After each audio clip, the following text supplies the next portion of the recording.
What's going on, everyone? Welcome back to the show. So today we're going to take a look and a listen to Mr. Reich, Robert Reich. He is an economist. He's going to be talking about Social Security. And I'll read you guys the title of this video. It says, How the Super Rich Are Killing Social Security by Robert Reich. So we'll take a look and a listen, see what he has to say. But first off, you guys can do me a favor. Please like the video, subscribe to the channel, hit that little bell notification, and then click all. By clicking all, you'll get notified anytime we post a video.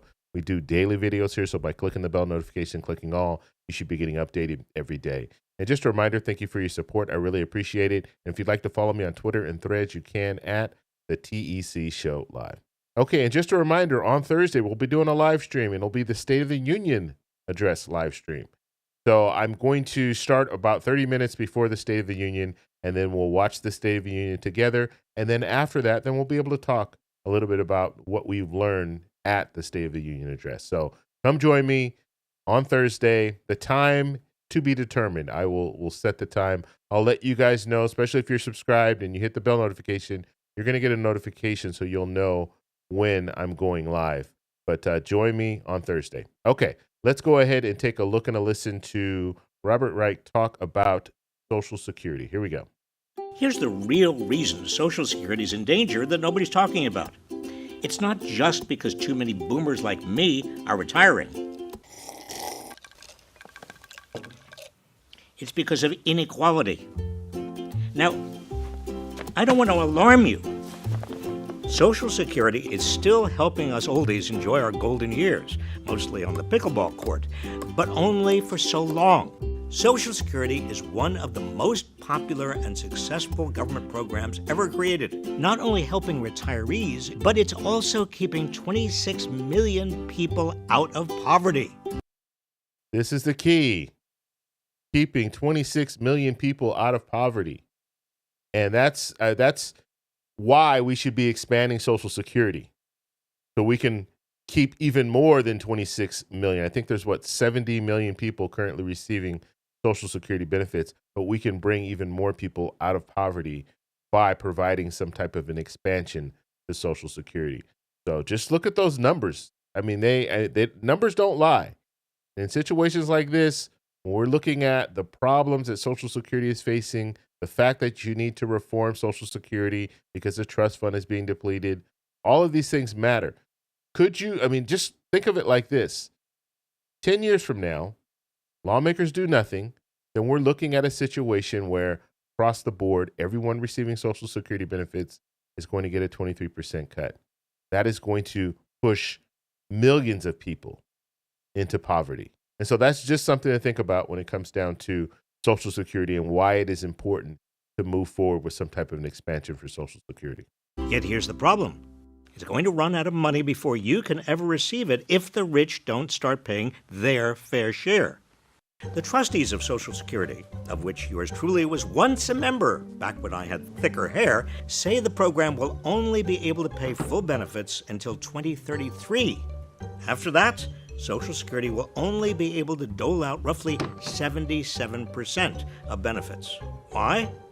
It's not the reason that many seem to think. And we're going to have more and more baby boomers who are going to be collecting Social Security. Boomer retirees like me might be soaking up some sun, but we're not soaking up all of the program's funds. The Social Security trustees anticipated the boom in boomer retirements. This is why Social Security was amended back in 1983 to gradually increase the age for collecting full retirement benefits from age 65 to age 67. That change is helping finance the boomers' retirement. What did the trustees fail to anticipate? A much larger chunk of the nation's total income is now going to the top compared to decades ago. But income subject to the Social Security payroll tax is capped. No dollar of earnings above the cap is taxed. The cap in 2023 is $160,200. Okay, so this video is a little outdated, so it's 2023. The new numbers is 168,600. So as the rich have become far richer, more and more of the nation's total income has escaped the Social Security payroll tax. For example, a CEO earning $20 million a year pays Social Security taxes on roughly 1% of their income, while a worker earning under the cap pays Social Security taxes on 100% of their income. As more of the nation's income has gone to the super rich, logically, a larger share of the nation's income goes untaxed for Social Security.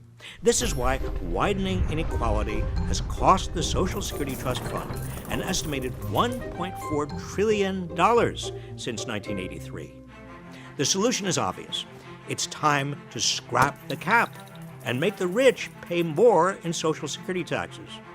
One plan introduced in Congress would eliminate the cap on earnings over $250,000 and also subject investment income to Social Security taxes. It's estimated that this would extend the solvency of Social Security for the next 75 years without raising taxes on 93% of American households. This is where you come in. Share this video and help spread the word about the real threat to Social Security and what can be done about it. If we want to ensure Social Security's long-term future and that working people can retire with dignity, we must make the wealthy pay their fair share. Okay, so that was Robert Reich talking about Social Security reform, and he didn't specify what proposal he was talking about, but it sounds a lot like Senator Bernie Sanders' proposal. He was talking about the $250,000 people making $250,000 or more going to have to pay into the payroll contribution. And so that's a proposal that's what it sounds like to me. Now, that would provide a $200 raise for people who are currently receiving Social Security. So $200 raise per month. So this is a problem. We all know it's a problem, and we just keep talking about the fact that it's a problem. But lawmakers have to put pen to paper and move forward with some type of legislation to reform Social Security. And there are a lot of different ideas that are being thrown out there, but the easiest way to reform Social Security right now is to raise the cap. And he's right. You're going to have to raise that payroll contribution. He was calling it a payroll tax. I understand that. People understand it better as a payroll tax, but realistically, it's a contribution. You are paying into a contribution. So when you retire, the people who are working are paying that same contribution. That contribution is going towards your retirement benefits. So when you work, you pay for the people who are retired. When you retire, the people who are working are paying for your retirement. So that's the way the system works. And the hope is that we can find some common ground when it comes to Democrats and Republicans to put something to paper and get some type of reform out there to help the American people, because they desperately need to reform Social Security. So I want to know what you guys think about this. So let me know in the comments below. Do you agree with his assessment when it comes to Social Security? Let me know in the comments below. If you like this video, please give me a thumbs up. Please subscribe for more, and I'll talk to you in the next one. Bye.